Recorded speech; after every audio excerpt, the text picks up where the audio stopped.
You're listening to Unfiltered Brew, hosted by Master Cicerone Joe Vogelbacher and brewery founder Eric Flanagan, out of the Sugar Creek Brewing Company in Charlotte, North Carolina, featuring special guest Georgia Dunn.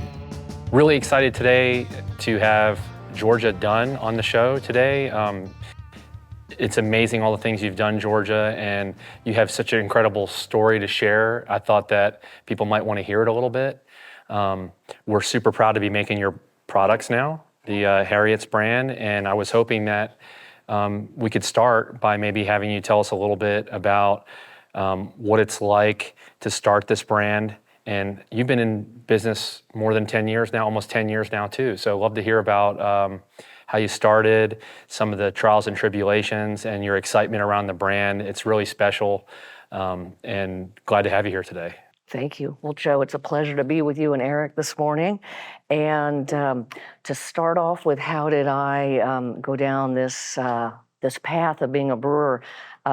It was actually more of a cultural mission. I was in the Turks and Caicos Islands, where my father's side of the family's from, and working in various capacities with a long family history there. Our family produced the Harriots, name of the beverages, our family history. We produced 80% of the salt to the U.S. when you had to salt all your meats prior to refrigeration. So there we are. It's solar evaporation of the ocean water. The ocean water comes into the low-lying area within the center of the islands, the ponds.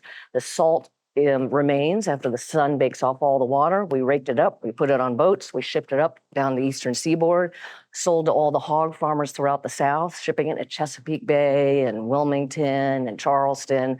And so there we are. When you're making salt, this is pre-fan and pre-air conditioning, before climate control. What year are we talking? And we're talking about starting probably about 1630. Oh my gosh. Seasonally going down. And then, so there you are out in the blazing sun with no fans or air conditioning. And what are you doing for your alcohol? And I was very fortunate to be able to spend time with the island's elders. When I was there working for the British government in my free time, I wanted, before these island's elders went to the grave, there they are sitting on their porches. I wanted to, never been a professional anthropologist, but I put on a hat as a cultural anthropologist, and I wanted to write about our way of life as a salt-producing and seafaring community, right from their minds to mine, and be island scribe and write this down and put it in our museum, our archives, before they went to the grave. So there I am asking them questions from the minute your feet hit the floor. What shoes are you wearing? And then when you're putting your clothes on, what does that look like? Is your mom bringing in bolts of fabric? Do they come in ready-made? And then what are you eating for breakfast, lunch, tea, dinner? And then inevitably, what are you doing for your alcohol? Oh, we made prickly pear wine and we made alcoholic ginger beer. And I was like, oh, how'd you make it? And now this is talking to the elders. These islands elders, that's right. In the Turks and Caicos. In the Turks and Caicos. And they said, well, everybody had a clay pot in our pantry. Everybody had a machete. You had all this fresh fruit come in, big, huge stalks of cane sugar, fresh citrus, fresh ginger, all got chopped up, put in the clay pot, filled up with water. You buried it in your backyard, and within a week in that hot climate, with wild yeast having settled, you have your alcohol. It was everybody's home brew. And alcoholic ginger beer was not just the most dominant drink in the Turks and Caicos. It was every community throughout the Caribbean. So if you go to New York and you jump in a taxi and there's a Haitian cab driver, you can ask them, what kind of ginger beer did your family make? And they're like, they'll tell you the family recipe, and they're all little variations. If they wanted more sweet, they'd put in mango or pineapple. My family wanted it more tart. They put in lemons and limes. And who knew that the old family recipes that date back centuries, you fast forward to the 21st century, it ends up tasting just like a Moscow Mule in a can. When I think, sorry to interrupt, but when you think about ginger beer, you think about, a lot of times people think about being a soda and not understanding that it's alcohol. Absolutely right. So when you hear the word, well, let me just finish Sure, this please. one concept, which is when I put everything in them, and I'll return to that in a second. When I wrote everything up and put, I was putting everything in the archives in the museum, I felt like I fulfilled my cultural mission. And then I realized we are one hurricane away from losing everything that's written down on paper in the Caribbean.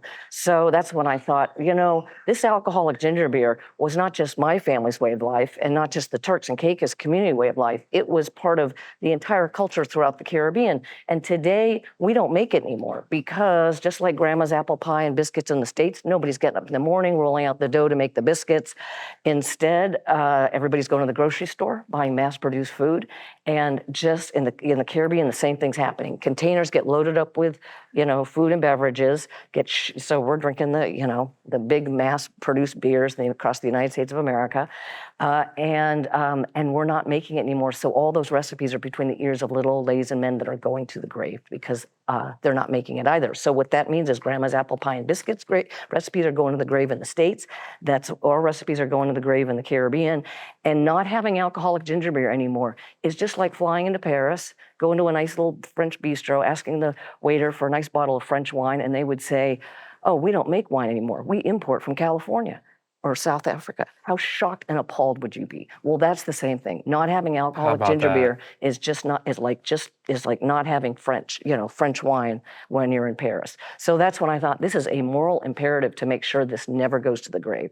That's when I went from island scribe, social anthropologist to I got to get my hands on brewing equipment and make these old family recipes the way the island's elders told me to make them. And then I did my own archival research and found recipes that date back hundreds of years to validate that their taste exactly the same. Now, the most important thing is when I got my hands on brewing equipment, never having brewed before in my life, I'm making it 10 cases at a time, handheld bottle hooked up to a generator, no filtration process, no pasteurization process. Is this in the Turks? This is, yep. I had a live workspace, living on Grand Turk. My family's home is on Salt Key, too remote. Not enough clientele to make this a go. So I'm on Grand Turk, the capital island. There I'm making the beverages, and because there's no filtration process like we have here in the States, right? I had a pump, and I let everything settle at the bottom. I would pump it into, basically those 50-gallon drums, highly sanitized, but, still very, very very simple process. Then once you put the cap on, of course, you still have yeast, and then you've got CO2 still being produced, and as well as alcohol. It has to be kept refrigerated. And so that's when very inefficient, not stable, and that's when I decided to come back to the States to make it for export. Surely and only to share culture and tradition that dates back centuries and to make sure these old family recipes stayed with us and carried on. So, and then I'm making it for export, getting it back to the islands. My cultural mission is done. And then with all the fresh fruit that I hand prep, I had retailers come calling. And so, Whole Foods, Fresh Market, Earth Fare. And then when Harris Teeter said, "We want you in every store across the Southeast," that's when I officially became How exciting. part of the industry, right? Yes, what an honor, privilege to be with you all today and be able to share the story behind it. So to answer your question now about ginger beer, so versus, the soda pop version versus our version, don't feed it to your kids version. Here's what happened with everything that had the word beer in it in the United States of America. So birch beer, root beer, ginger beer, always fermented until this horrible thing called Prohibition. The government walks into your life in 1919 and says, now everything to you brewers that you're making that has alcohol. It's crazy. It was a way of life. A complete way of life. What do? You're feeding your family. You got your land. You got your equipment tied up. This is your way of life, your business. And that's when everything with the word beer in it that they were making, birch beer, root beer, ginger beer, they converted their equipment to make a soft drink out of it. And that's when it landed next to Cokes and Pepsis in the grocery store. Now, Prohibition was lifted a generation later, 10 to 15 years later, but it doesn't take long for things to get lost in our collective memories. And so when Prohibition was lifted, everybody forgot that it was supposed to be fermented. So in the Caribbean, we never suffered from Prohibition. Right? That heavy hand of government. We kept making our alcoholic ginger beer. So what that means with my beverages, when I started making it and distributing it throughout the throughout the Southeast, I'm putting the beer back in the beverage. This is reclaiming its mantle as the original form of what it should be. How about that? That's fantastic. So everybody that's drinking a soda pop version of ginger beer is drinking Prohibition beer. And still right now, there's not many alcoholic ginger beers, right? Maybe one or two or three? That's correct, yes. Wow. But there's only one with hand-prepped fresh fruit. And that's what you all we're making together Amazing. now at your wonderful Yeah, facility. whole ginger. Yeah. Just fantastic. So what about the learning curve, Joe? I mean, was there much of a difference transitioning into the ginger beer from what we do, or? No, I love to make this product. It's a great one. It's a privilege to carry the recipe on, and I don't know if the brewers necessarily love to make it so much because it's so much work handling the whole ingredient, the raw ingredient. But I've always felt the further you can get away from processed, the more flavor that you get, because each step of processing, and some processing is really important, but each step you lose some of that, some of the character that comes from the raw ingredient. So, even with hops, you try to get as close as you can to the whole flower. And there's uses for things that aren't more processed, but this is a terrific beer, no preservatives, nothing artificial in it. Whole ginger. I mean, I think each batch that we brew, around 2,000 gallons, is 700 pounds of ginger is going in there, and we're processing that raw ginger in here. And I always love walking in the brewery that day because you can smell it as soon as you open the door. And I love to take my cup and get like a little sample off the ginger press, and because ginger is kind of like a tonic, isn't it? Mm-hmm. Absolutely. Food Talk is medicine. about a cool machine. That ginger press is awesome too. Yeah. Maybe we can cut to a video of how that thing works. I have a few of them. So here's the most important thing, Joe. First and foremost, I'm so grateful to you and your team for taking on this Herculean effort of making this beverage, not for the faint of heart. But the most important thing that happens is I'm here to fill a cultural mission of sharing culture and tradition that dates back centuries. When I was making the beverage 10 cases a time, handheld bottle hooked up to a generator, I went back to the island's elders and say, taste this and see how close I am. And when they tasted it, they said, this is exactly the way it tasted when we made it back in the day. So when we go down this path to make it, initially, when I came back to scale up then, I was replicating families with knife and cutting board in their kitchen. And then I was doing it very small production then, basically like a food processor in your kitchen.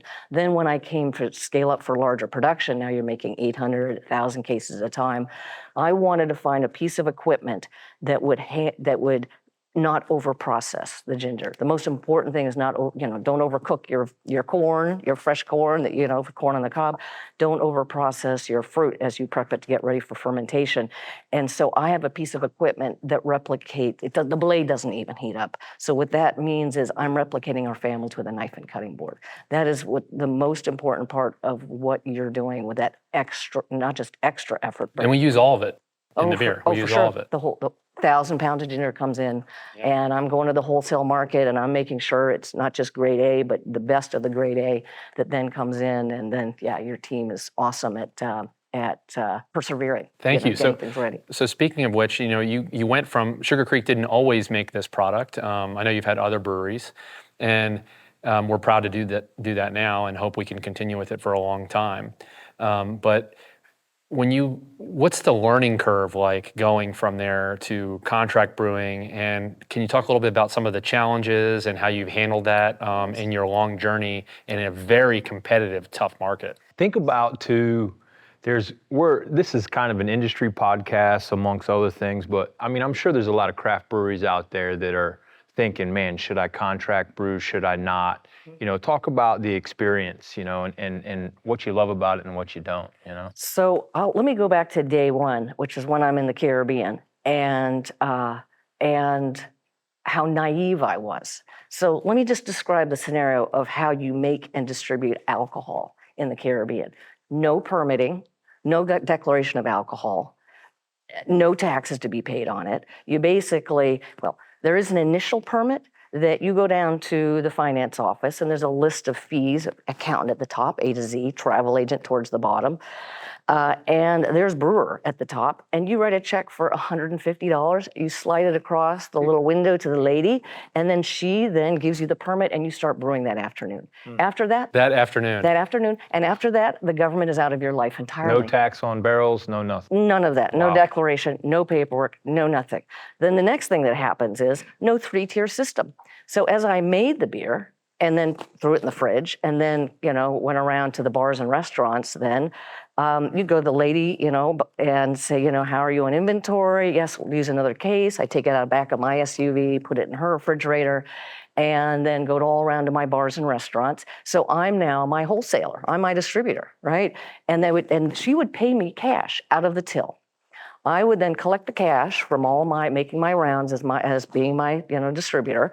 As a distributor, I would then go to the store. I'd buy all my produce, and then I would start brewing again that afternoon for the next batch. So there was no 3-tier system in the Caribbean. I was a supplier, I was the wholesaler, I was the retailer. Now the challenge is I have to import everything, right? You have to import everything. So labels, just think about that, right? You don't have all what you have in the United States of America is we're manufacturers. Let's put it that way. As brewers, we're manufacturers.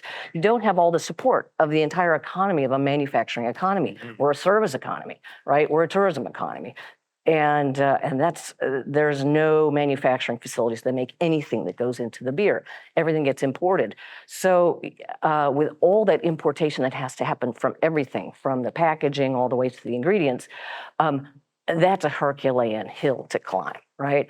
And so what that means is when I was coming back to the United States of America, I thought, oh my God, this is going to be great. I now can go to the suppliers that are here in the States, don't have to get on a container and get it back, don't have to pay duty on it, the taxes that come in, right, the import duty. So I thought, this is going to be so great, right? I've got all my suppliers now that I can order from.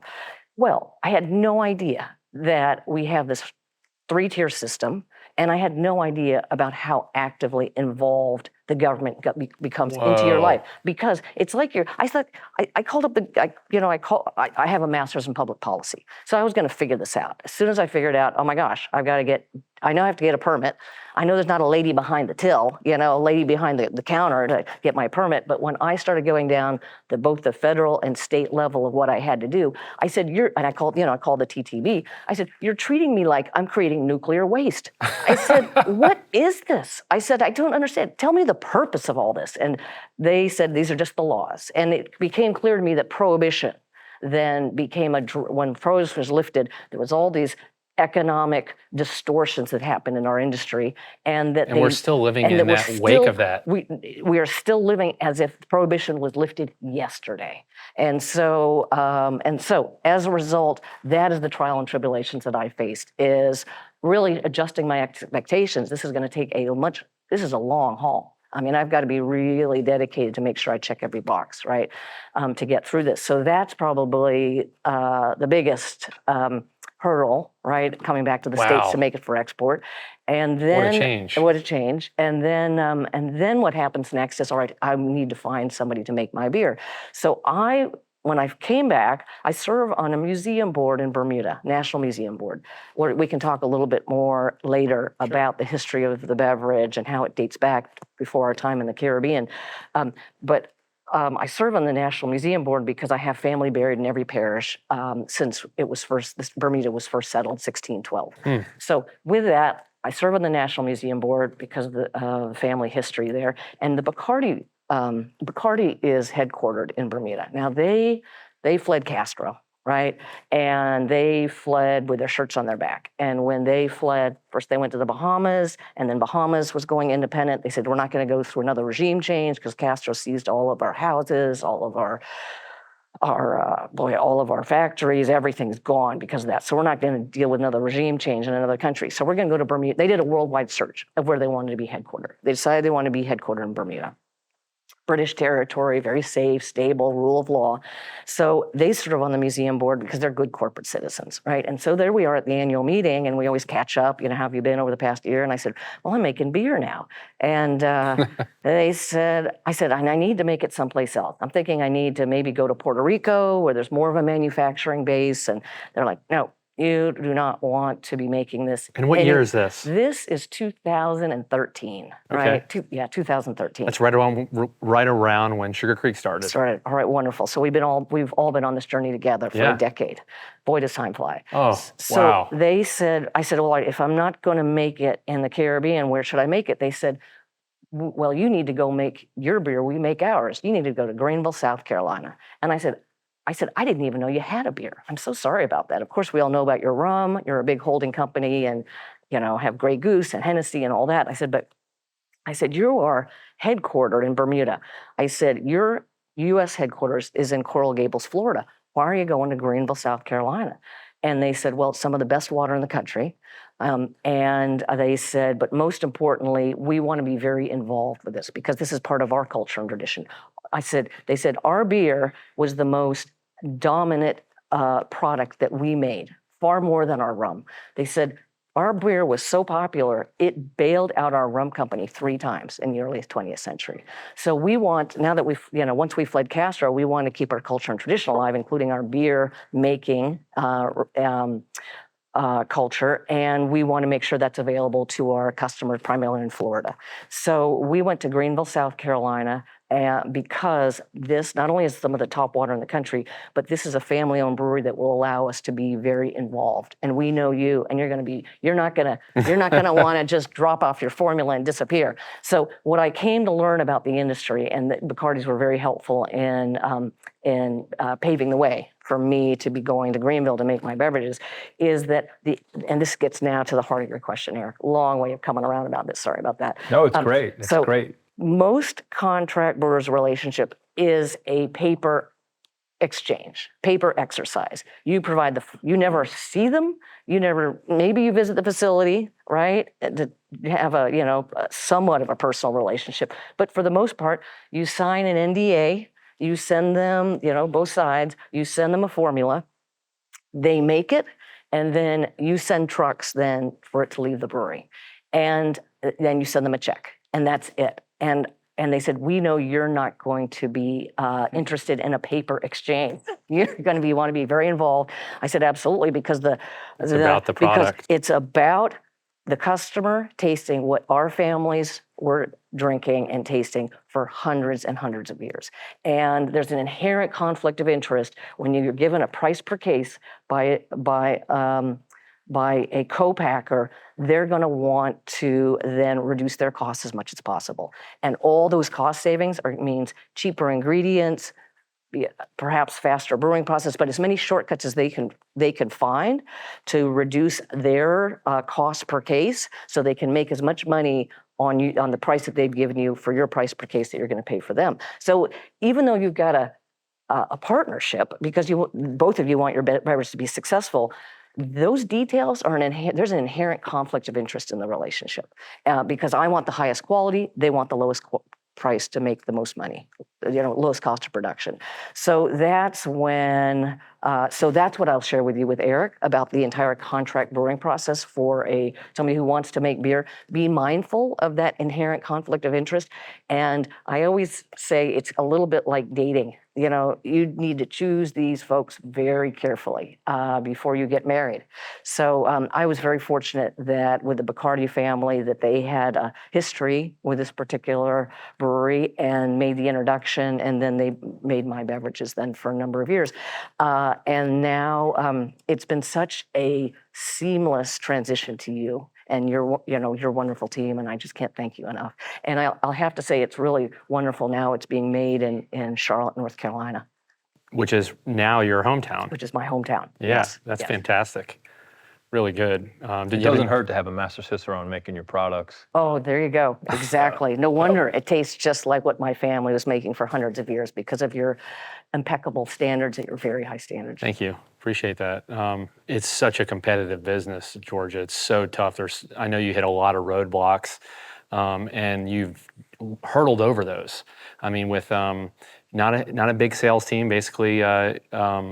Your family and your sweat equity, you've really grown this brand to something that people really cherish and love, and fantastic. I mean, could you talk a little bit about, one of the things that I think was really captivating when we first met was the story about British West Indies and Harriots. And where did you come up with the name Harriots? Can you talk about Harriots and the British West Indies name? And a little bit about I know we talked about the origin of your company and the Turks and Caicos stuff, but what about the legacy? I mean, you talk about Harriot's legacy. I mean, it's really something special and unique that you just don't see. And I Let think me maybe crack people. one of these open while she's talking. Which Yeah. one should I have? What are you feeling? We have ginger, we have orange. Well, you know and I we love have, ginger. I've been doing ginger for years, but should I? Yeah, love it. Yeah. All right, let me have one. I'll save your nails for this one, Georgia. Oh, thank you. You saving my nails too? So when you pour it, you'll see. You have to be careful when Joe pours a beer. They rip him to pieces in the comments. Yeah. Oh boy. Oh, really? Joe's had 12 round matches Oh, in the interesting. comments. Yeah, I love it. Interesting. So you see it. So you see it's opaque. That's all that fresh ginger, as well as citrus, and it has. Here's what's very interesting, which is I think it's a beautiful color. It is. Yeah, and that is the most important thing when you have other ginger beers. You can smell it from here. Yeah, very aromatic. You should see an opaque color. If it's clear, they're using flavor houses. It's basically chemistry. It's artificial coloring and flavoring. So the opaqueness is an important part of the. It just smells so refreshing. And I will say this, we've made what, over 100 types of beer or brands Minimum. by now? Minimum. You got to go to Untappd to check. And it was funny because when we first started the brewery, I was like, we'll never have this many brands. This is crazy. You run out of names, ideas, but out of all the stuff, I mean, look, the hazies and the white ales, when we make them, you smell it a lot. But when we make your ginger beer, you can smell it from the parking lot.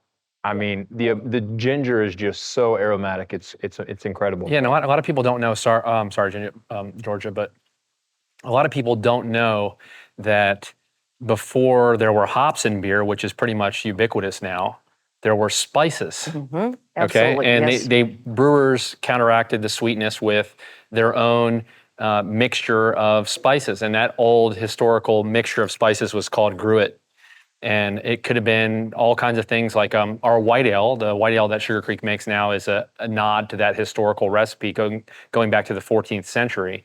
And things like chamomile flower, bitter orange peel, sweet orange peel, coriander is a popular one, grains of paradise, which is a pepper. These things kind of mix together, and not only do you get a balance of spices to counteract the natural sweetness of the beer, but you get all the benefits that go along with that special spice mixture. And I know we have a special spice mixture in the ginger beer that helps preserve it and acts as kind of like a health tonic. That's so true. The spice trade was important for a reason.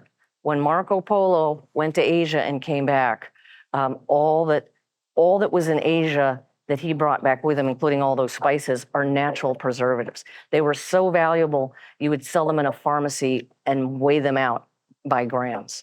And then what happens next is 1492, Columbus sails the ocean blue, and because land transportation, there's Asia far, far away,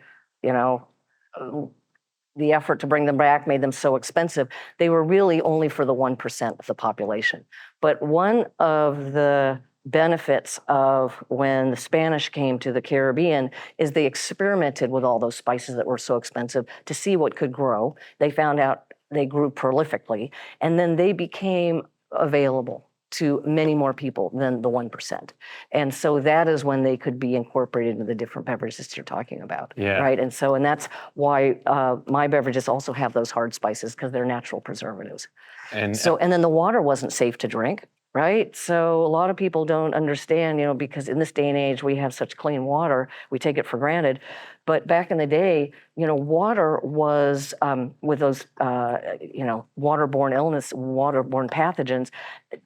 Drinking water could be a deadly endeavor, not just, unpleasant, but a deadly endeavor. So it still is today in some parts of the world. You're absolutely right. So what that means is water was always fermented to ensure that you had a low level alcohol to kill, all the microbes in the water. So for example, when you have, let's go talk about a biblical reference. Let's talk about the New Testament. Let's talk about Jesus at Cana, and the bride and groom are there to be married. The father's throwing the party, and they find out they have no wine, right? Well,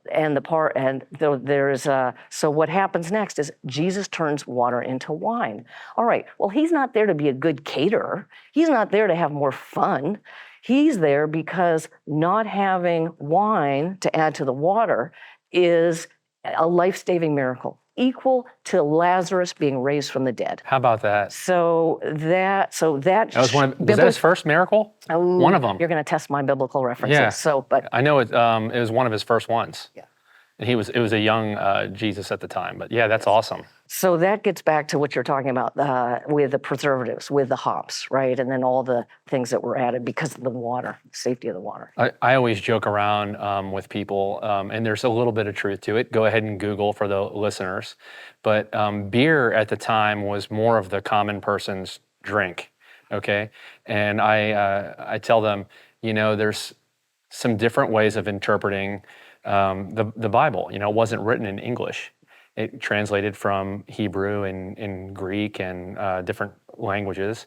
And there's some debate among scholars about that story in particular, where the translation comes to strong drink. And because we're in the beer business, I tell people maybe Jesus actually changed the water into beer, is what I say.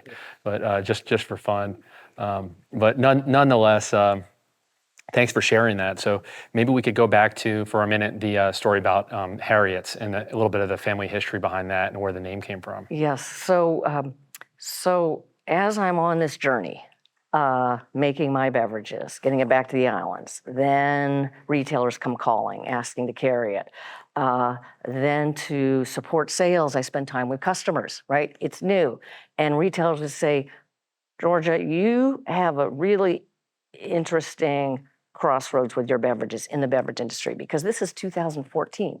They said, nobody knows what an alcoholic ginger beer is. You've got the challenge of not only you introducing a new product line to the market, you're actually creating an entirely new category.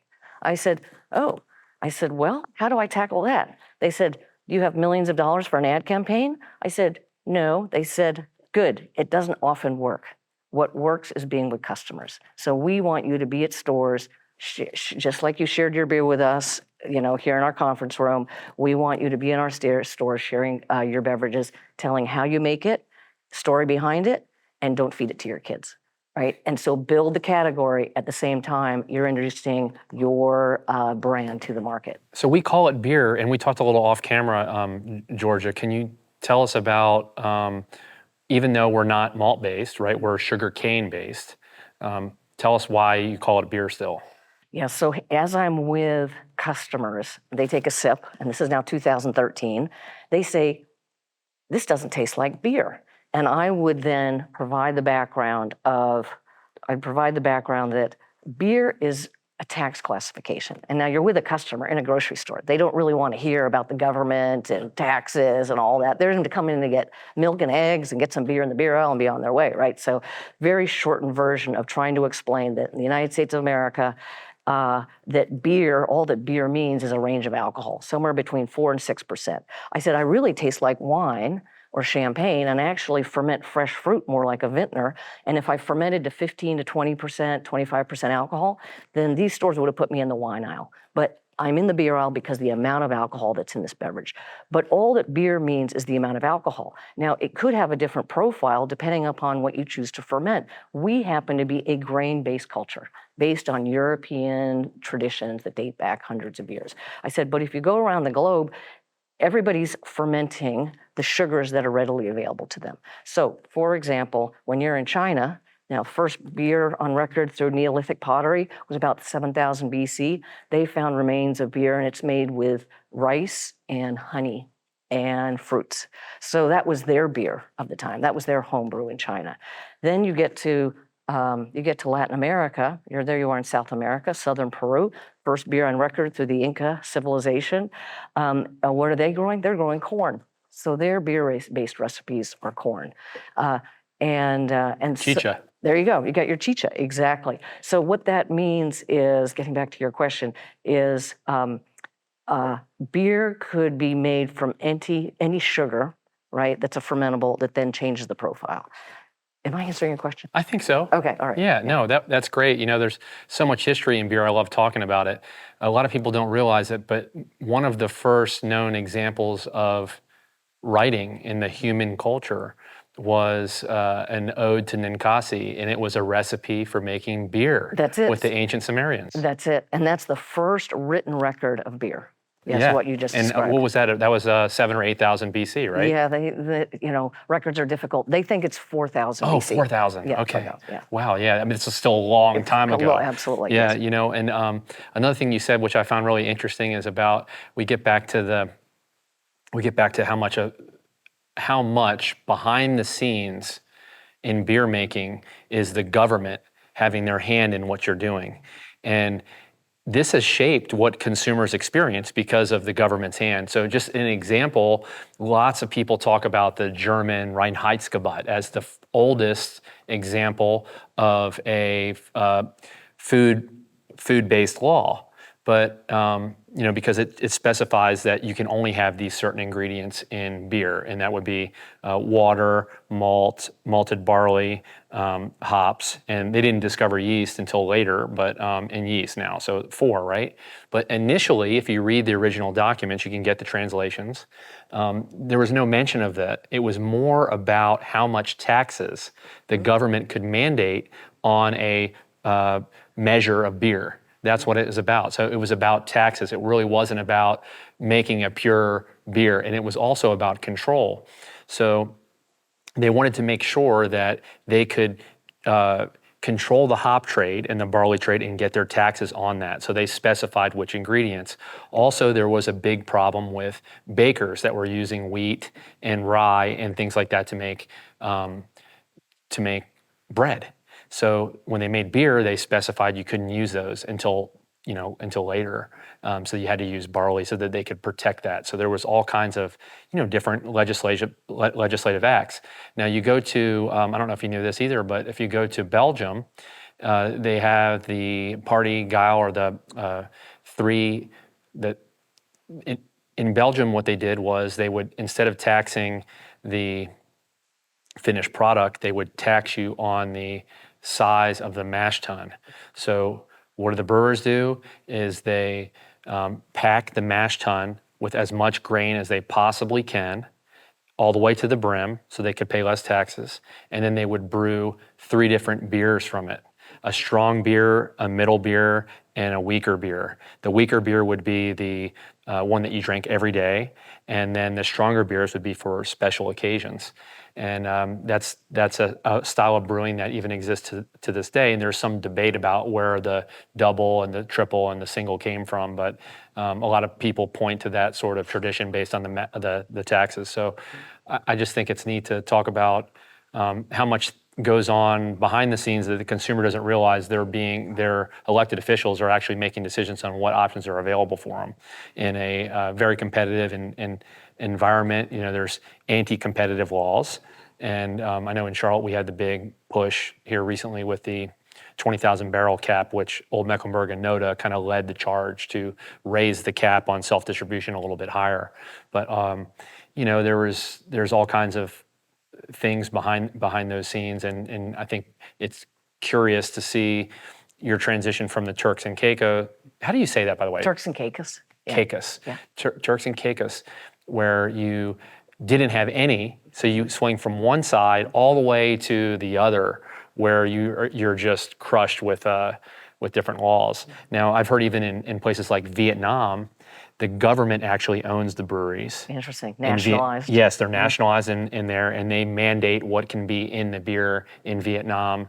They really have their hands on it.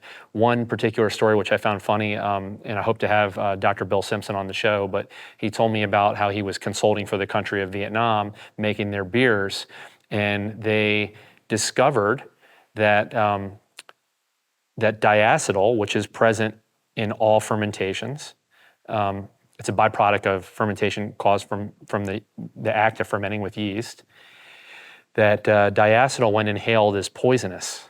Okay, and in a factory where they make popcorn, okay, they would use diacetyl as the main flavoring for movie theater butter popcorn. Wow. Now, in these factories where they make buttered popcorn, it would be aerosolized or brought into vapors, and the people would smell these vapors, and when you inhale it, it would melt your lungs over time. And this is called popcorn lung. It's very bad. So they discovered this in Vietnam, and they banned diacetyl in their beer, not realizing that it's impossible to get rid of, and when you drink it, it's completely harmless. Wow. Actually, it's one of the main flavors in the Czech Republic's Pilsner, the Pilsner Urquell. It's in there quite strongly in the Pilsner Urquell, that flavor. It gives it a buttery, butterscotch sort of background flavor. And a lot of brewers hate that because it also indicates a little bit of fermentation fault. But it's fascinating how this stuff goes on. Now, as a side note, and I know we came to talk about your story as well, but today you look at a lot of the younger kids smoking the vapes, and what they don't realize, and I think that we're going to have a national problem on the hand in the U.S. and maybe even globally, one of the main flavorants they use in these vapes that they smoke tobacco out of is diacetyl, which is over time highly toxic to the lungs. Wow. So that's called popcorn lung. But side note, just a fun thing to talk about in the show. Fascinating. But, yeah. So getting back to your question about the Harriot name and the Harriot brand of the beverages. Yes. What I found when I was introducing my beverages, through retailers across the Southeast, spending time with customers, customers, in addition to trying it, saying, love it, take two, don't want to run out, comes in a 4-pack, having a party this weekend, I got a gluten-free friend, extra for her. They would say, we want to know more about the story behind it. And this culminated in a theater at Colonial Williamsburg that not just does presentations and performances. They have the room that you walk into as you walk through the doors before you go in the theater has a full concession counter that they were serving wine and champagne. And they said, we want to serve your beer. And because of the long ties, the history of the country, and we'll get back a little bit, circle around more about that. And they said, the person that ran the theater said, I want to serve your beverages. But at the same time, she said, I want to sell tickets to you. And I said, oh, no. I said, you don't want to sell tickets to me. I said, I can put together the material and the presentation and all that. But I said, we'll need to find somebody else who, the last time I was on a stage, I was getting my diploma, right? And she's like, no, this is your story and you need to tell it. And I have a production team that can put together all your slides with you, with all the source data that you have, old photographs, so that it will be Colonial Williamsburg, gold standard material for a presentation. So when that happened, then that's, it's so getting back to your question then about how the Harriot name came about and the line of, and the brand name, that then, I was starting really in the Turks and Caicos Islands, talking about the Harriots, and really the Harriot name, I was very keen to have that as the brand name because the Harriot name dates back hundreds of years, but my grandmother's generation, my Uncle Franklin, my Aunt Gladys, and my grandmother Natalie, they were the last of the Harriots because the next generation only had girls and the family name went to the grave. So hundreds of years of Harriots, everything that they endured, right? Great sacrifice, right? Pioneering spirit. All that went to the grave. And I thought, well, the best way for me to, in my own modest way, to keep the name alive is to name my beverages. Can you tell us about Mr. Harriott? So I will. So now here we go. We're going to go into a time machine. I'm going to take you back in time. I'm going to hold your hand, and we're going to go back to 1560, where Thomas Harriott, my great 13 generations ago, Oxford born, and then Oxford. How many greats is that? That is 13 greats. Yeah, Whoa. 13 greats. What year again? He was born in 1560. When we started doing this, I was always trying to tell your story, and I would go, great, and I'm going, how many of these do I really need to say? Yeah, you just 13. say 13, Yeah, 13 greats. I mean, I'm not going to do that. I'm just going to say great times 12 or something, There you That's go. awesome. That's awesome. So most of your viewers and listeners know Thomas Harriott and what he did, but you just don't know it was him. So for example, here we are in junior high school and high school, and you're studying algebra, and you learn those lesser than or greater than or equal to signs. He invented that. Whoa. And then advanced algebra. for all that look He was a at- mathematician. He was an Oxford-trained mathematician, astronomer, and then self-taught navigator as well. So when you look, smart man in so many ways. He was the Leonardo da Vinci of England. Wow. And so across multiple disciplines, anything that he applied his mind to, he was an absolute perfectionist and advanced whatever he decided to study. And so as a result, when you look at a prism and you see a ray of light going into it and it refracts and you see a rainbow, it's Thomas Harriott who studied that. And that's how we know that, the details of life that people in the 1500s had no idea. Fantastic. Right? He shed light on many aspects of life. So there he is in England at a pivotal time under Queen Elizabeth I, when she was looking across the vast Atlantic, and looking at all the European powers that were already over there. Spain, 1492, Columbus sailed the ocean blue, French, Dutch, Swedes, and it was a national security risk for her with the European powers and the resources that they were able to put on their ships, go back to their home country, and then develop their armies and their weapons with those natural resources. So it wasn't just aspirations of seeing a brave new world. This was Spain is building the Spanish Armada. They're going to then send those ships north, and they're going to clean our clocks and take over England. We're all going to be speaking Spanish. And that cannot happen. And I have got to get over to the new world so that I can be competitive on the world stage and protect my country. So an adventurer. So with that, she turned to Sir Walter Raleigh, who North Carolina named their state capital after Raleigh, and she asked him to then organize the voyage to map out her region then of North America that she was aspiring towards.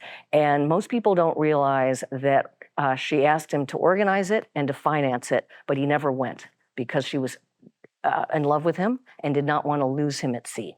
Getting on one of those leaky boats, small leaky boats, and losing sight of land. She wanted no part of that. We have a with love him. triangle. So not love triangle, love duo. She was married, and she never married. She would have married. Can't speculate who she would have married, but she never married because at the time she'd have to give up the throne. So she's a smart woman. She's not doing that. So when she had to choose between marriage and giving up the throne, she said, no, I'll just I'll just have my companion, right? And so Raleigh was the great love of her life. And so he's not going.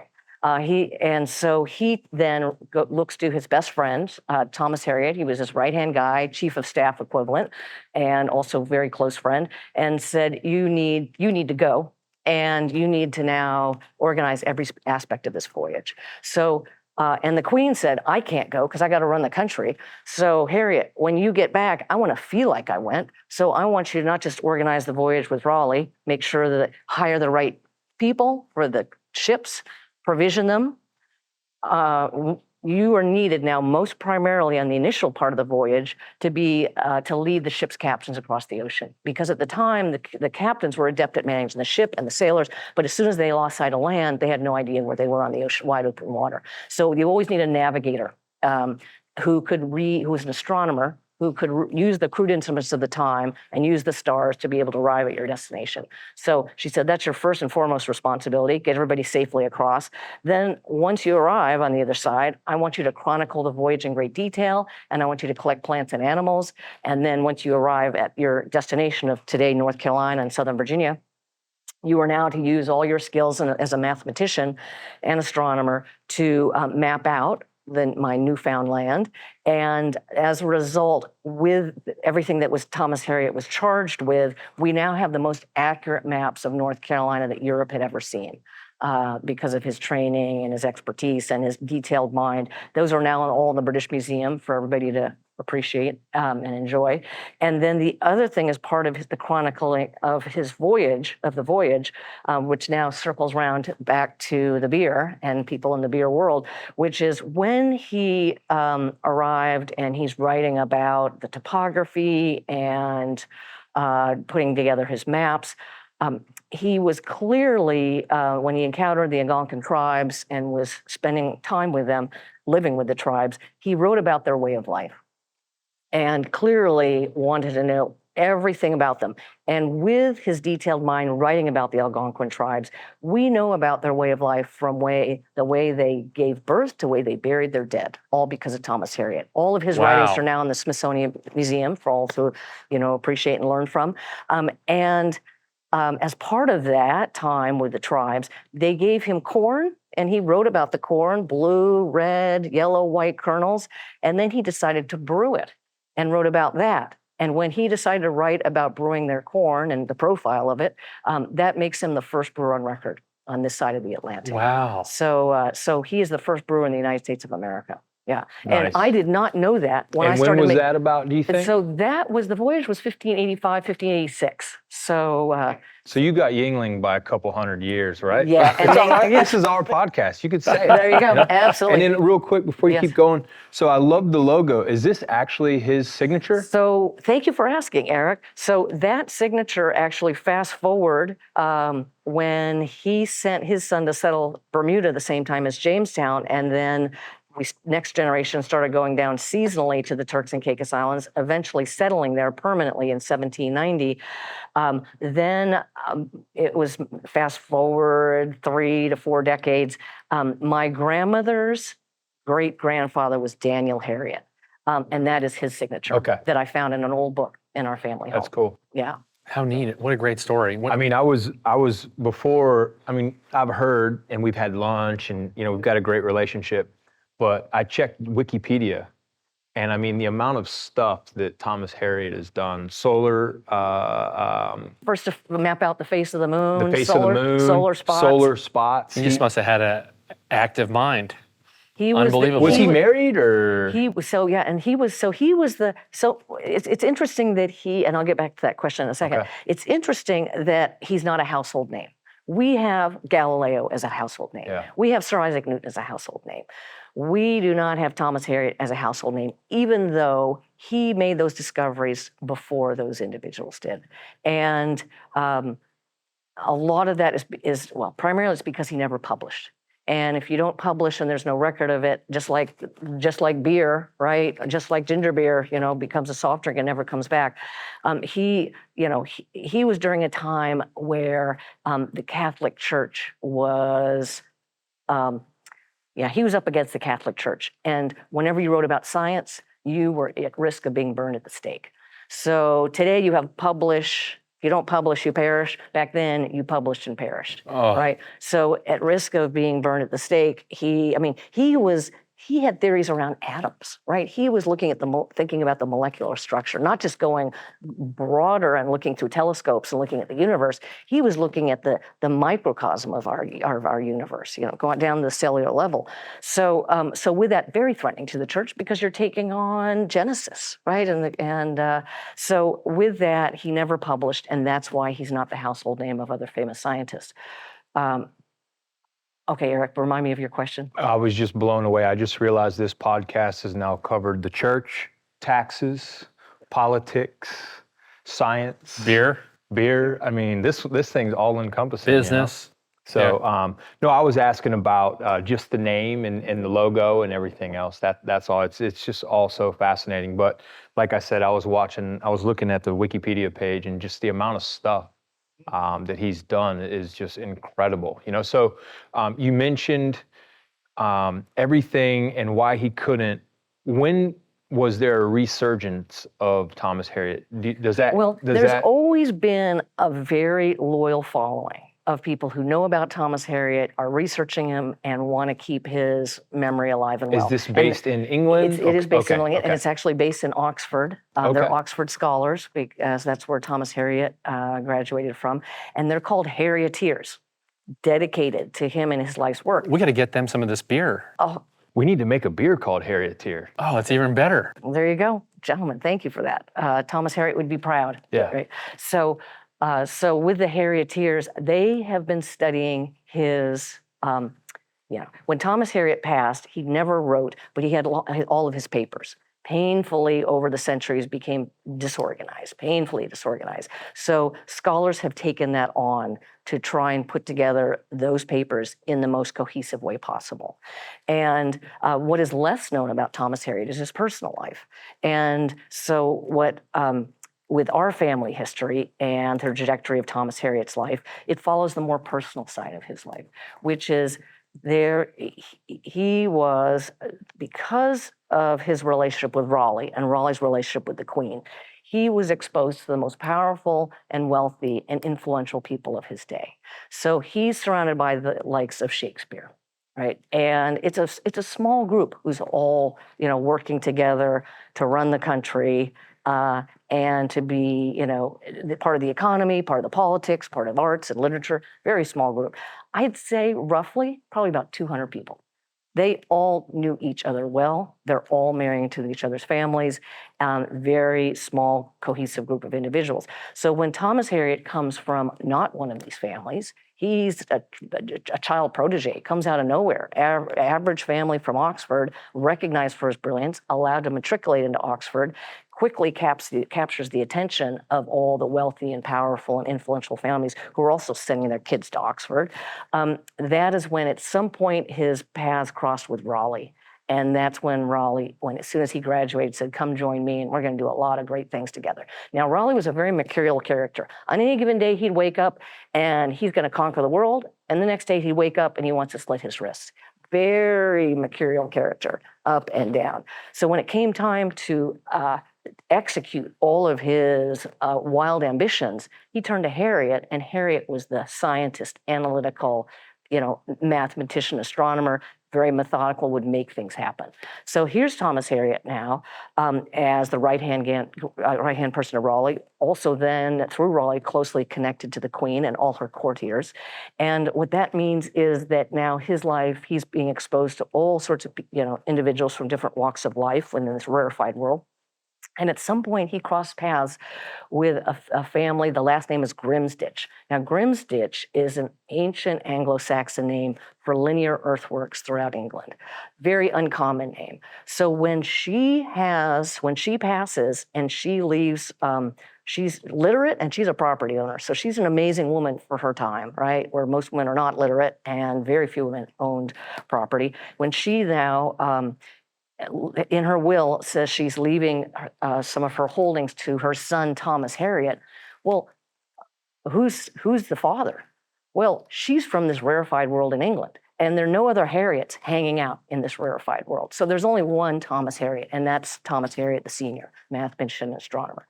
So part of his personal life is he does indeed have a child out of wedlock. And then there is source data that with household accounts that have Thomas Harriot and his family, including Scion that that you referenced at Scion House.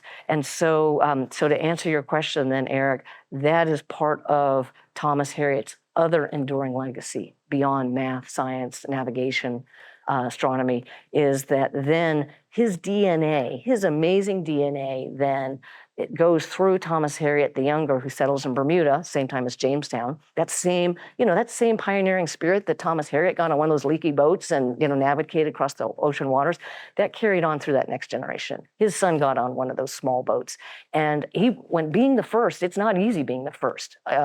When you land, there's no water, there's no food, there's no house for you to go to. You get off the house and you start digging a well to make sure you have water. You start figuring out how you're going to get food, and you start building a house, basically a hut, right, out of the ready available materials.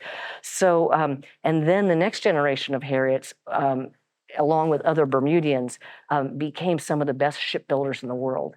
And we were able to produce through refined rigging that we developed, as well as a local tree. The Bermuda cedar was perfect for shipbuilding. It was both very dense like oak, but also very light, the very thing you need in the water. And with that, with their very unique cedar, nowhere else could you grow it in the world, and very difficult, long growth cycle, takes 20 to 30 years for it to mature. They were able to produce the fastest form of transportation in the world.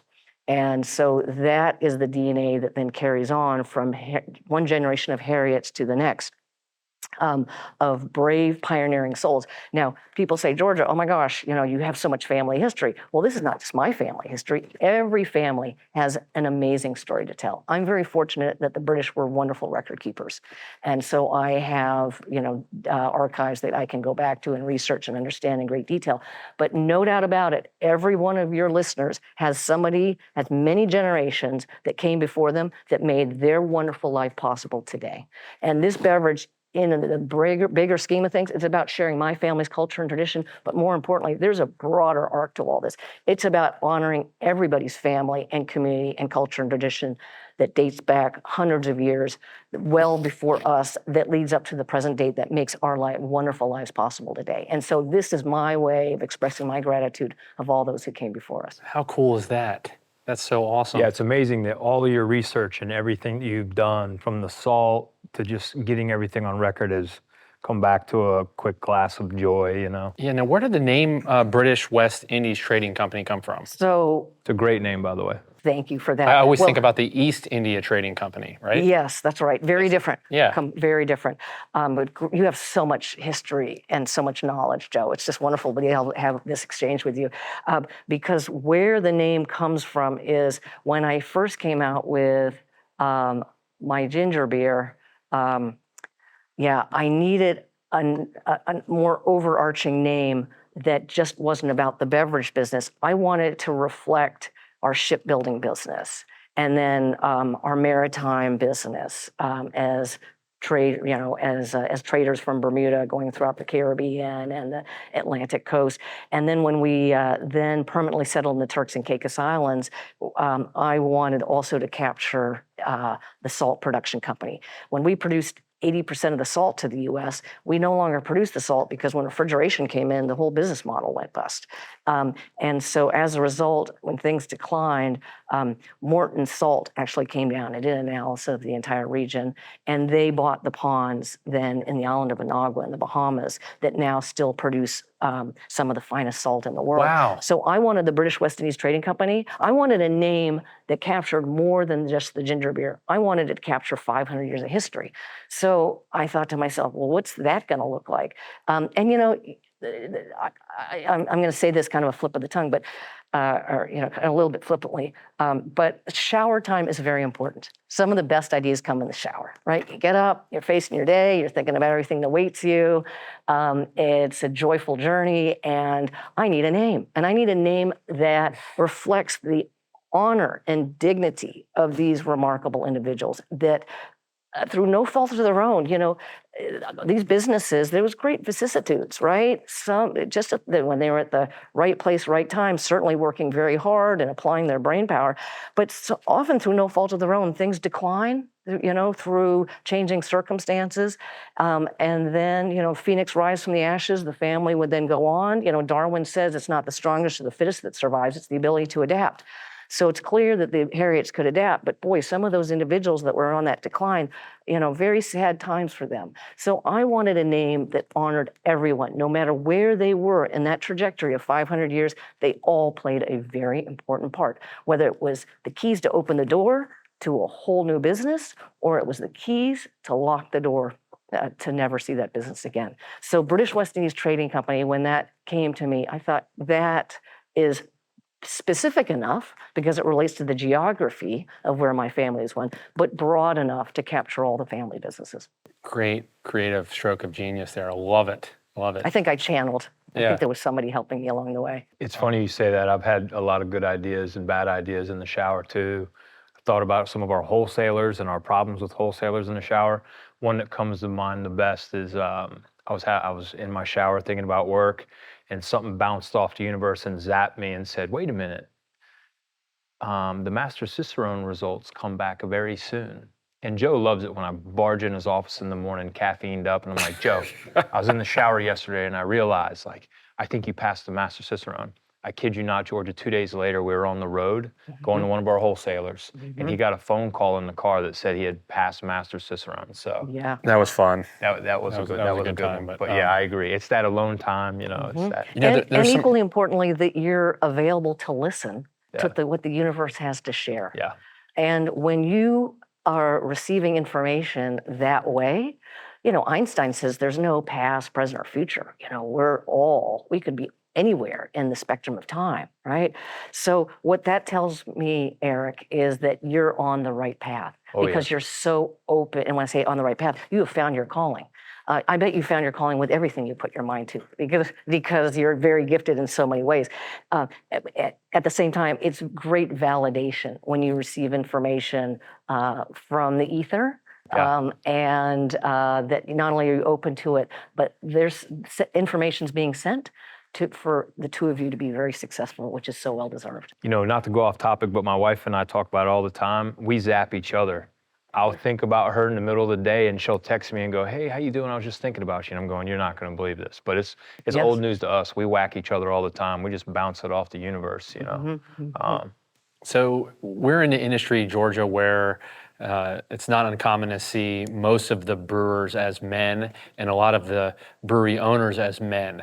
I think it's a rare and beautiful thing to have a female business owner out here in the beer industry. And I'm wondering if you could shine some light or color onto what your experience has been like in that. Have you seen it as an issue, or have you seen it as a challenge, or maybe the opposite way as something that gives you an advantage in the industry, being more of a unique force in this space? I never gave my gender any thought when I made this beverage. And throughout this entire journey, I still do not give my gender any thought. I just want to make the best of its kind for the category and make it available for customers. And what's interesting is that even though there are not as many women brewers today, historically, brewers have always been women. And when you cite the Sumerian poem, 4000 BC, that was to pay homage to the patron goddess, not god, but goddess of, what was the name again? I think it was Ninkasi. Ninkasi, that's it.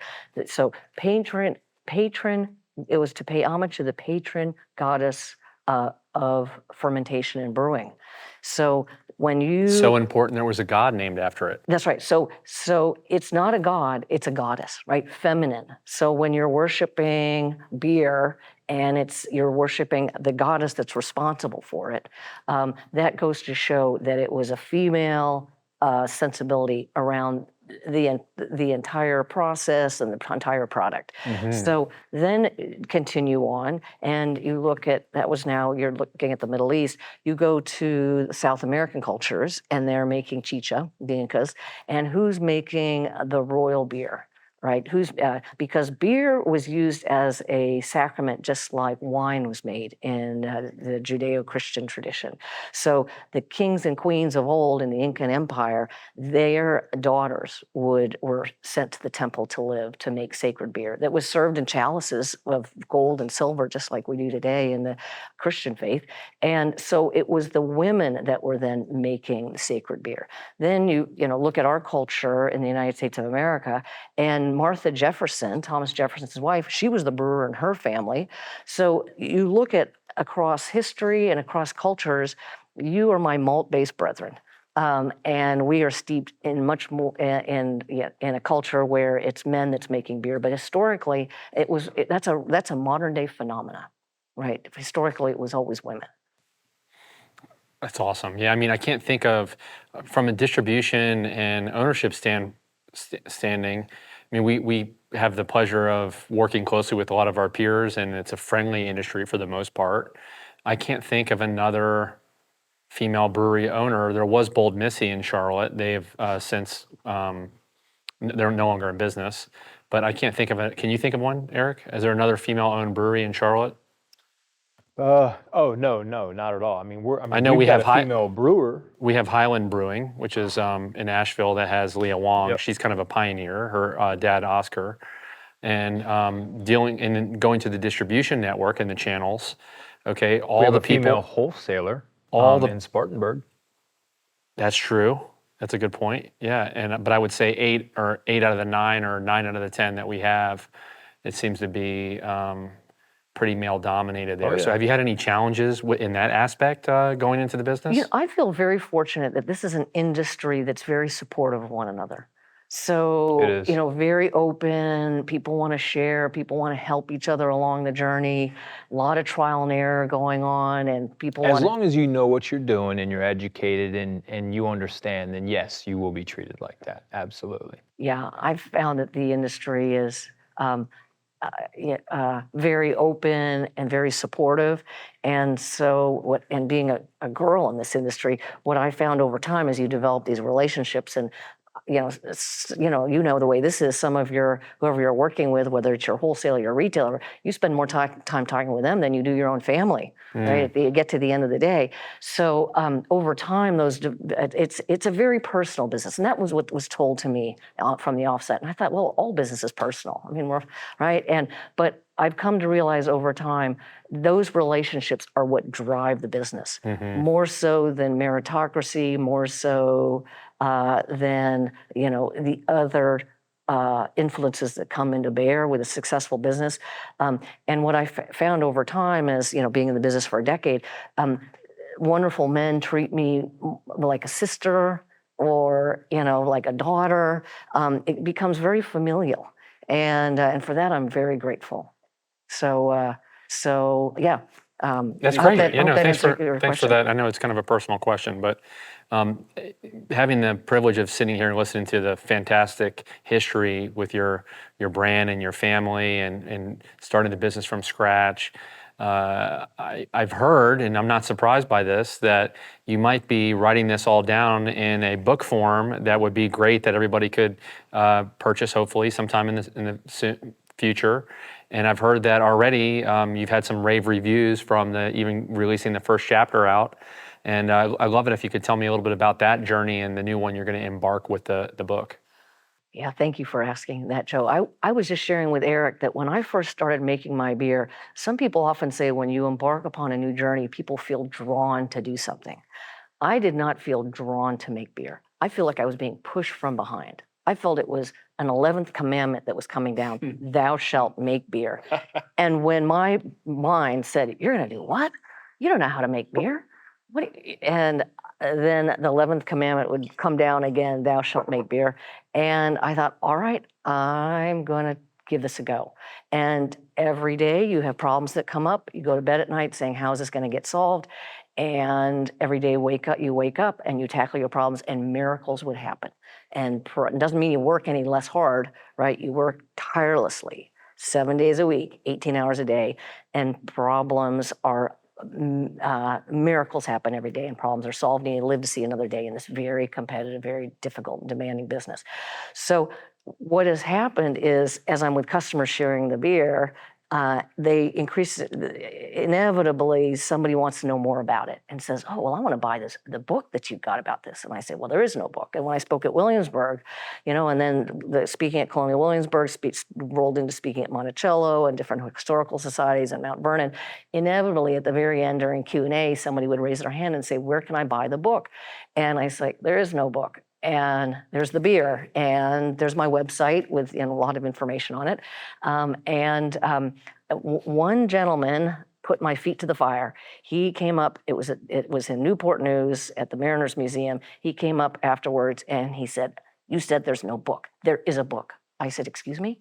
He said, there is a book. It's those note cards you're holding in your hand. You hire a ghostwriter, you hand those notes to that ghostwriter, and you get that done by Christmas. And I expect to be buying the book next year. And I thought, I love this guy. He just told me what to do, how to do it, and he gave me a deadline. That's all I need. Now I'm going to go do it. So it was actually that particular customer speaking at the Maritime Museum that put a fire under me to say, in your free time, the little free time I have left, sometime between 11 o'clock and at night and 5 a.m. in the morning, that you will now put pen to paper. And then, like anything, just like the beer, you start going down this path, and it becomes to do it right, to do it justice. You're a perfectionist, Joe, or you, Eric. I am as well. That's why we're like such kindred spirits here. To write the book, I wanted to be perfect, and so that was the beginning of the journey. And now I'm in the editing process because it became very long. Right, it starts with Thomas Harriott in 1560, goes up to the present day, and it was thousands of pages and very daunting, right? So like War and Peace daunting, So as a result, I am now, just like I learned about the beer business a decade ago and trial and error. Now, never having published before, now I'm learning about the publishing world and getting the draft ready, for publication. Now, do we have a title that you can announce, or would you prefer to hold that close to your chest? I'm still weighing titles. Okay. Part of me says Harriet's Way is perhaps one, but I'm still open to a shower time moment where I'll be inspired. Yeah, I've heard that there's even pirates and exciting things like that in the story. Every generation, has a story to tell, and the biggest challenge is because a publisher, when they look at a manuscript, it cannot exceed a certain word count, and so the hardest is what's on the cutting room floor. But there will be pirates for sure. And the privateers, as we call them. That's great. legal. That's legal pirating. Yeah. Right. Yeah. So would you say that the book focuses more on the earlier Harriet stuff, or all the way? It goes all the way. It's really, I started it out as a study of the flow of capital, because that's what Thomas Harriott was doing under the Queen. It was all about a study of the economy and politics of the time. And so what I wanted to understand is I could see through the archives with each Harriet what they were doing based on wills, based on a lot of source documents of the time, but you don't understand the why. Like, why did they come to Bermuda? Then why did they leave Bermuda? Why did they get into this particular business? So that then required a lot of research to have the context of it's not just the what, but it's the why they're doing it, the how, as well as interesting. So you're like a historian now. Well, Absolutely. Well, you're kind of say that. I'm yes. You're doing a historian's work. I'm doing historian's work, and it all gets back to the same motivations as the beer, which is to tell the story of what made all of our lives wonderful possible, or our wonderful lives possible today. I will say that ancient cultures say that a person does not die until they're forgotten. So poignant words. It is very important that for everybody who's listening and watching, when you have loved ones above you, they are at risk of being completely forgotten entirely, or they're at risk of just being a name on a family tree.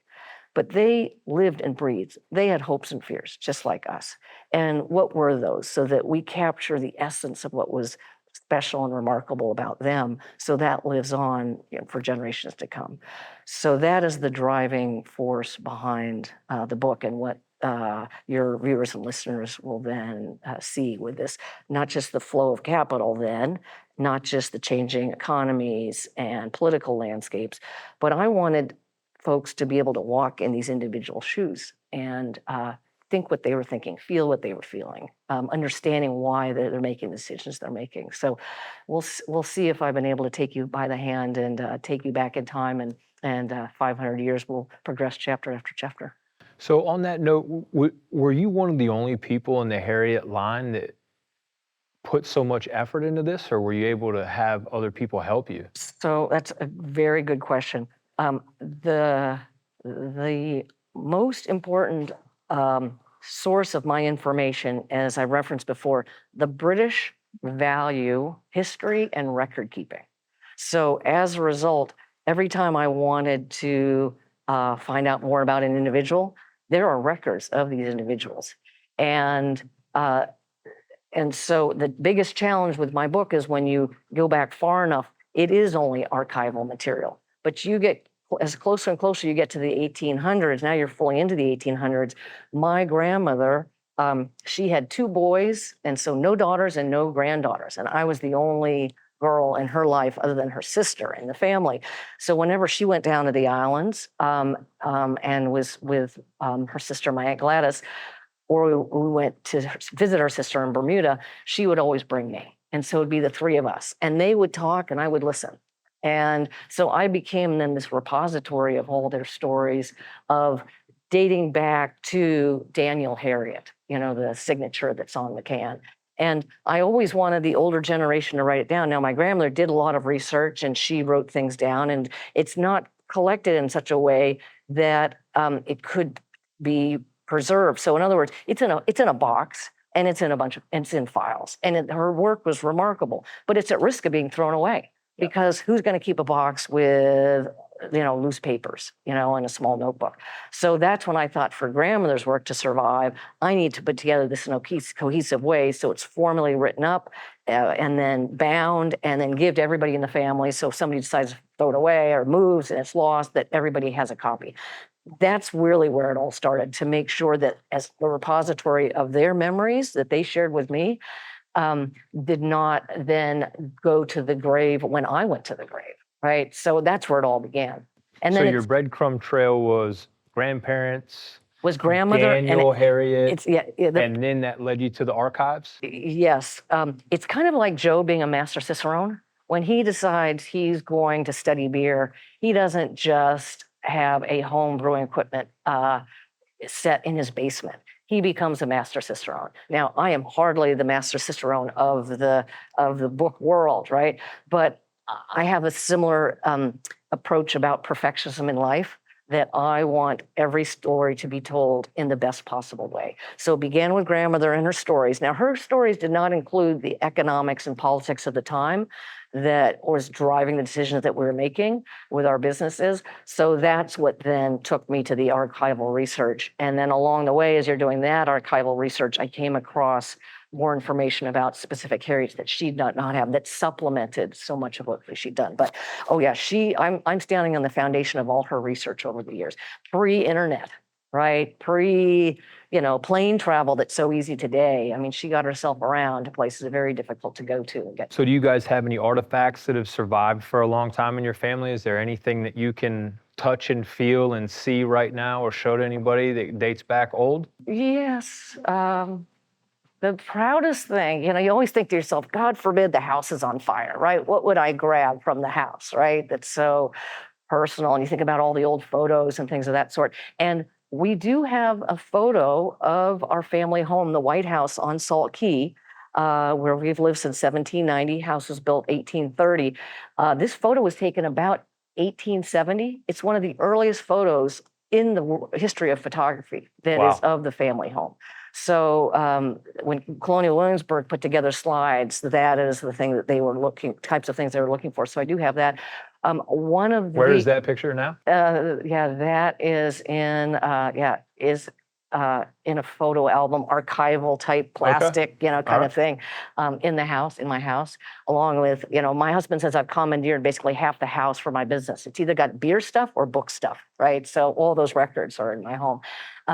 And then the other thing is that when our home on Salt Key, it was live workspace. It's 10,000 square feet, but half of that was where we stored salt on the first floor, and then we lived above it. And so because the last of the salt on Salt Key was made in the early 1970s, and it's not being made anymore, and over time it's all slowly dissipated and disappeared, the last of our salt that we'd been making for 400 years, we still had a little bit. And when I say a little bit, just like a small mound in the basement, well, I scooped that up and put it in a Ziploc, Cool. gallon bag, and I've got that at the house. So the last of the Harriet salt is with me. That's probably the most historic and one of my most proud You got to get possessions. on Amazon and find a really nice jug for that. Yeah, that's a very Need to do astute that. observation. Yes, and recommendation. Yeah. Well, Georgia, it's been really a pleasure having you today. Thanks for sharing your family story. I'm going to kind of put you on the spot here. I usually do this to Eric and put him on the spot. But at the end of the show, what we do is kind of a tradition is I usually ask Eric to share a war story where he comes from his time in Afghanistan or his time in Iraq or in Fallujah, Iraq, and he's seen a lot of things that a lot of people haven't. So I always ask him to dig into it, and he's kind enough to do that. So sometimes this business can be like war. Mm-hmm. If you had to go back in time and think through the history, the last decade of work you've done, do you have a quick one you might want to share with our listeners? Well, the first thing that comes to mind is every day is a war story in this industry. So of all the war stories that we all have, which one it rises to the top? One that immediately comes to mind is in the initial stage of the business, when I came back then to have a relationship with a contract brewer.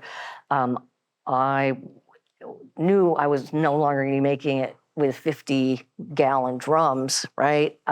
It was going to be a commercial production, and in order to understand that and be able to manage the production side of things with the brewer, I went up to App State and met with their fermentation department because they had classes, and I now need to be with the big boys and really learn how the big boys are brewing.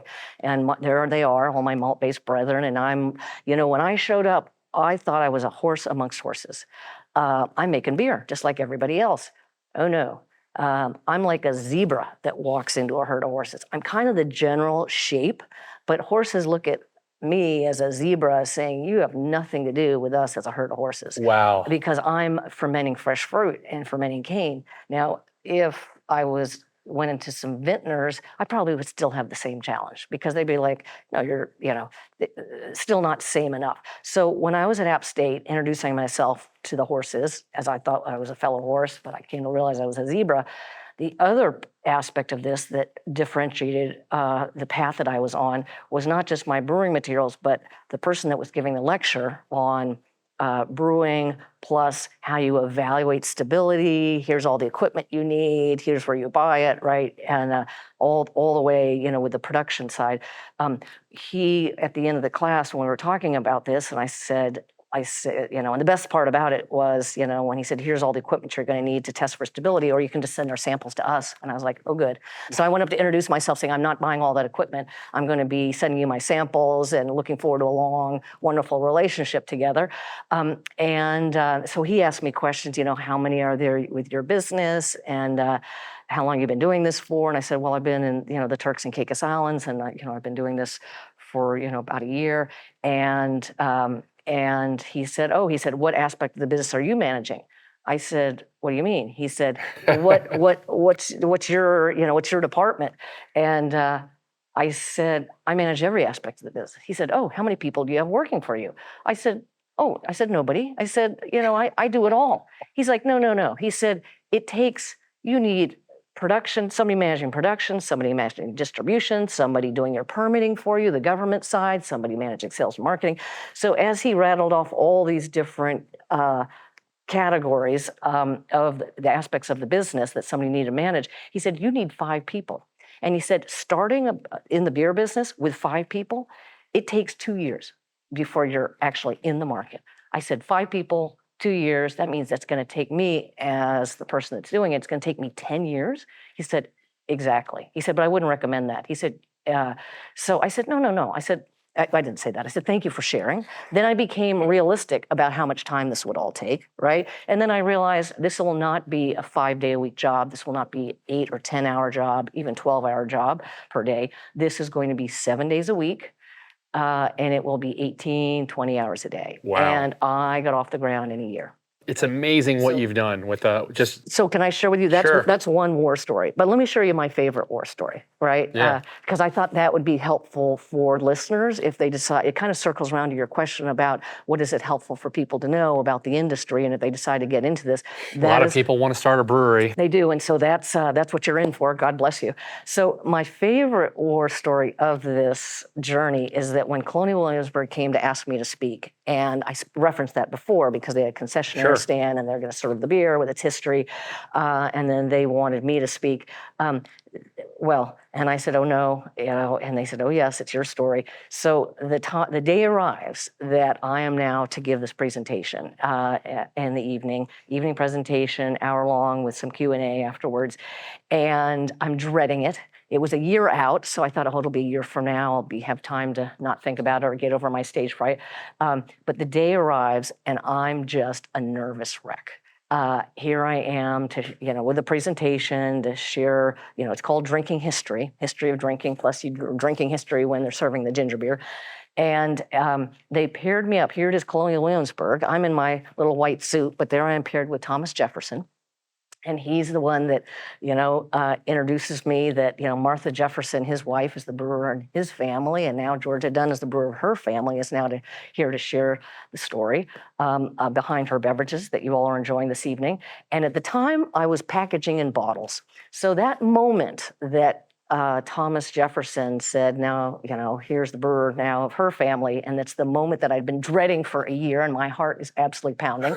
I've got a death grip on my note cards, and I click, click, click on my high heels and get all situated at the podium. And at that moment that you're dreading the most, that you're starting, right, that everybody's dead silent, they're all staring at you. I'm looking at my cards. I take a deep breath. Somebody drops the bottle of their beer. Clank, clank, clank, clank, on that hard floor, rolling down to the front. And I looked up and I said, oh, music to my ears, the sound of an empty beer bottle. And with that, how cool is that? Like you in the shower, this information comes from somewhere. I think I channeled my father at that moment, right? And we broke the ice. Broke the ice. Big laugh from the crowd. They're with you. They love you. They want to support you. And that's great. That's encouraging. So that's right. So that's my long-winded How cool is that? story. That's awesome. Yeah, I'm glad did it break?